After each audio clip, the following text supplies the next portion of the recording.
লাইসাল ইয়াতীমু মান ইনতাহা আবওয়াহু ইন্নাল ইয়াতীমা ইয়াতীমুল ইলমি ওয়াল আদাবি।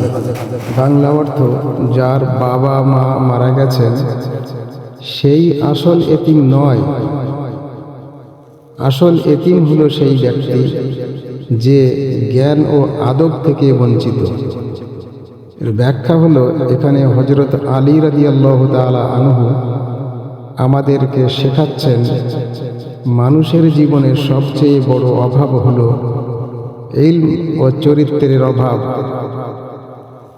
অর্থাৎ যার মধ্যে ইলম মানে জ্ঞান ও সৎ চরিত্র নেই, সেই হলো এই পৃথিবীতে সবথেকে বড় এতিম বা অনাথ। এটি হযরত আলী রাদিয়াল্লাহু তাআলা আনহু এর দেওয়ান থেকে সংগৃহীত।